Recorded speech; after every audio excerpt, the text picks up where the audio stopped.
Alors, aujourd'hui, on va parler d'un truc plus qu'intéressant. D'accord? Bon, d'abord,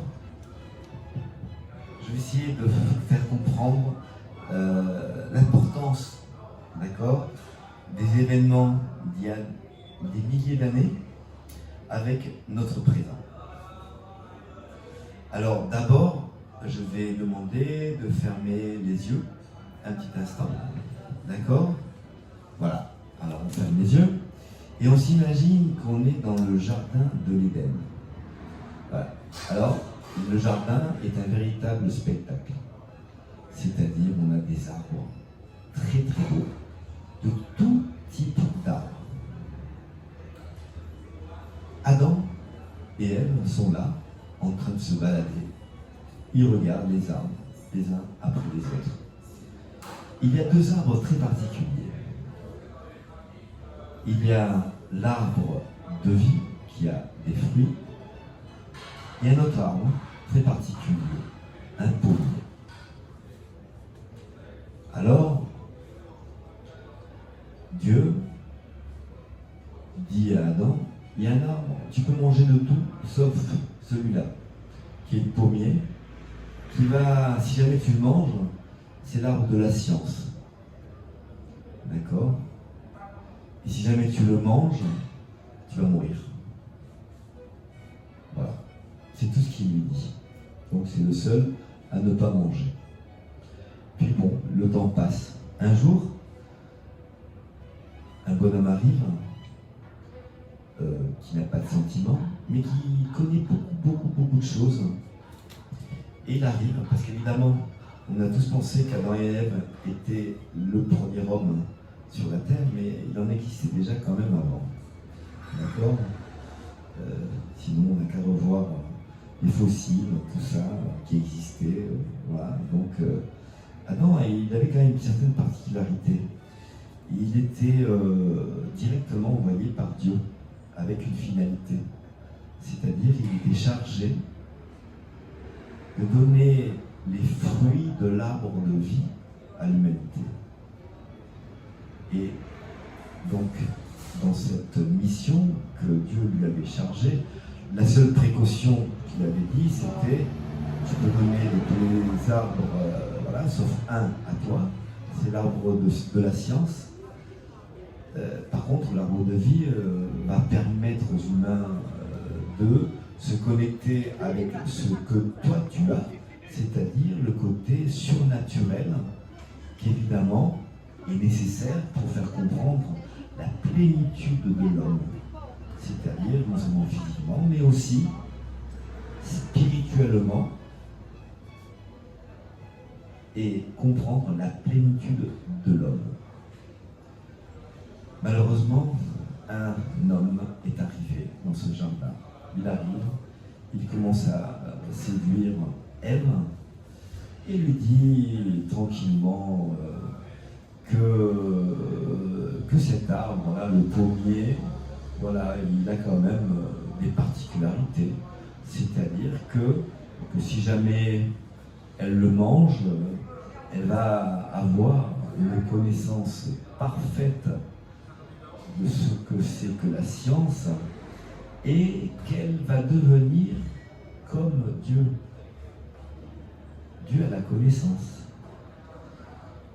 Bon, ben, elle en parle à Adam, et puis Adam il dit bon ben, allez, on va manger pour voir, quand même pas mal la proposition. Alors voilà que les deux croquent la pomme. Et en croquant la pomme, à ce moment-là, et c'est vraiment à ce moment-là, il commence à voir un monde physique qu'évidemment il ne connaissait pas du tout. Il commence à comprendre les phénomènes physiques qui existent, mais ce qu'il n'arrive plus à voir ni à comprendre, c'est le côté spirituel qui échappe à la logique des phénomènes physiques.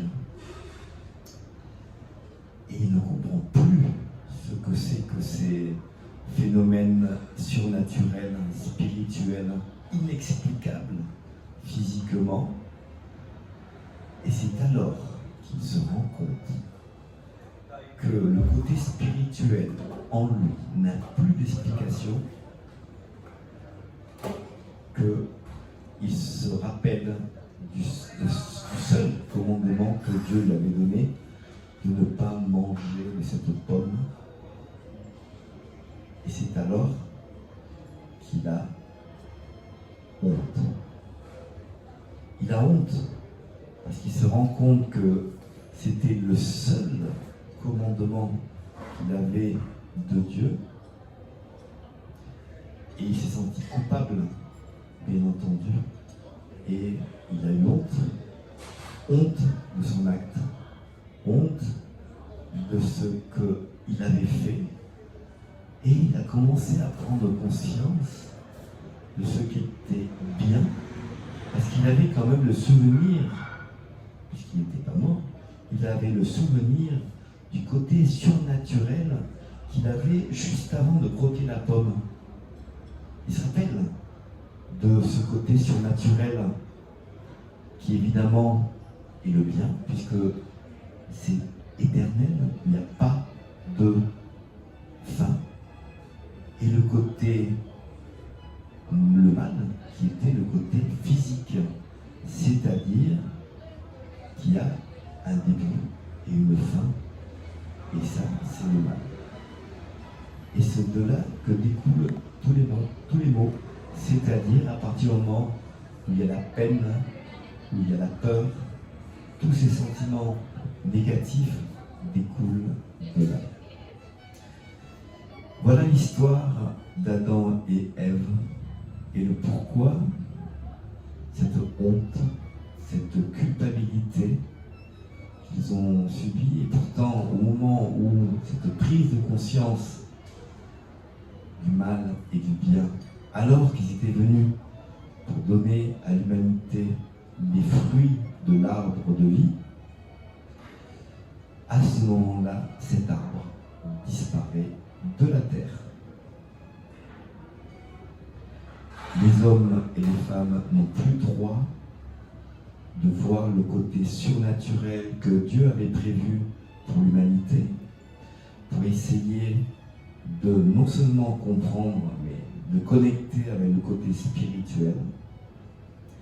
Il a fallu attendre des siècles pour que ce que Dieu avait demandé à Adam se retrouve dans Jésus.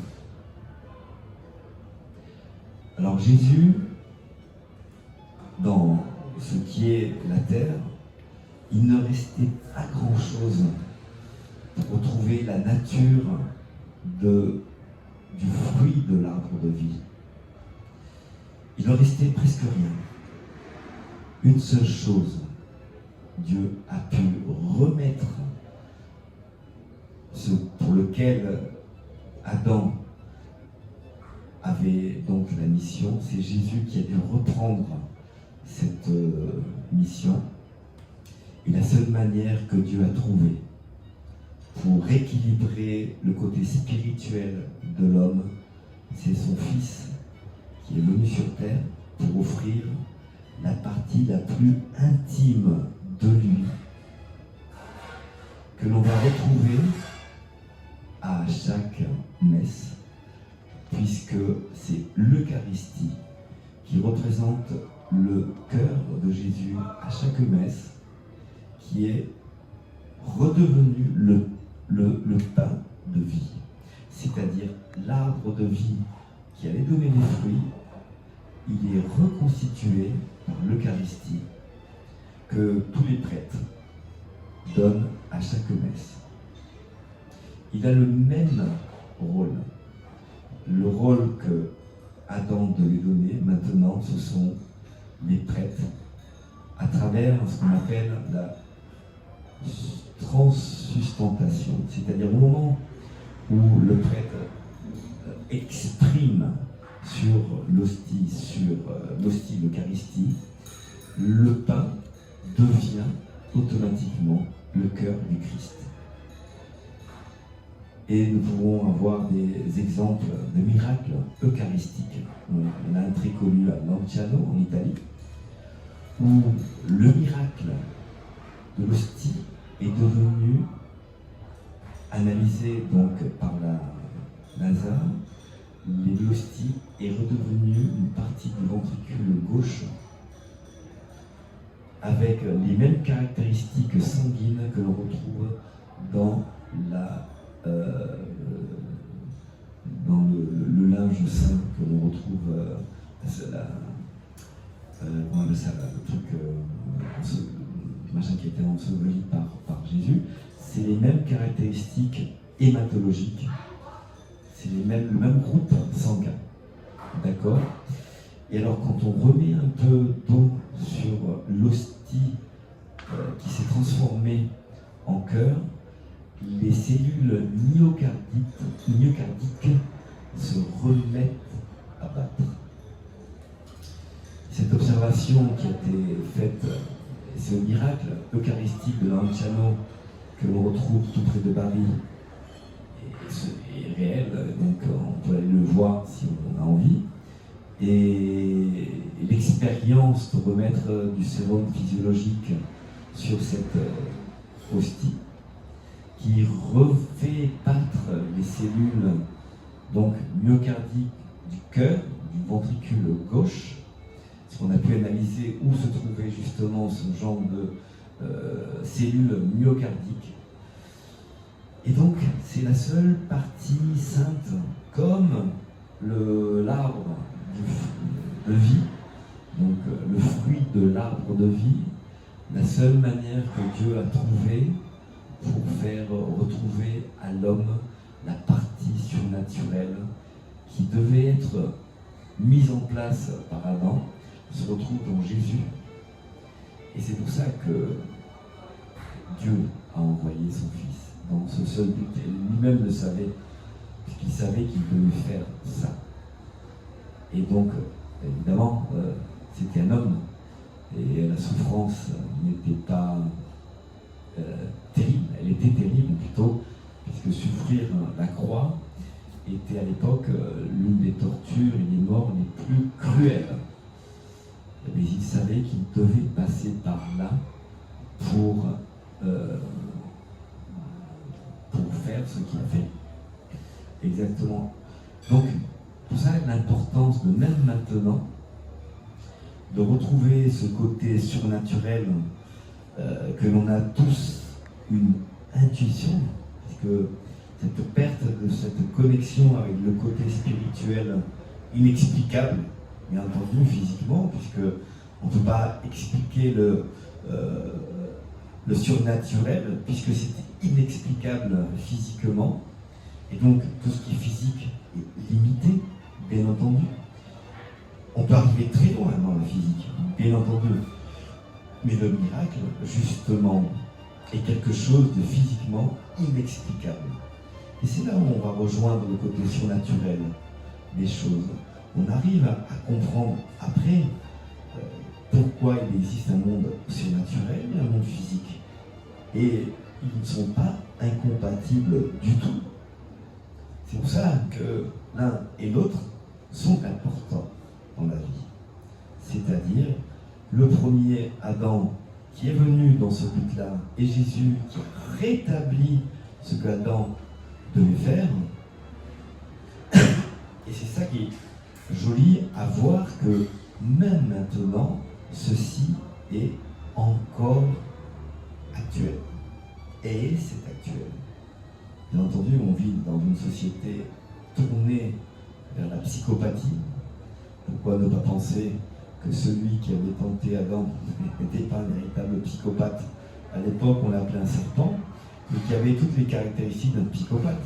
C'est-à-dire qu'il n'était pas capable de se mettre à sa place, qu'il n'était pas capable de faire tout ceci, qui était quelqu'un de froid comme un serpent, bien entendu.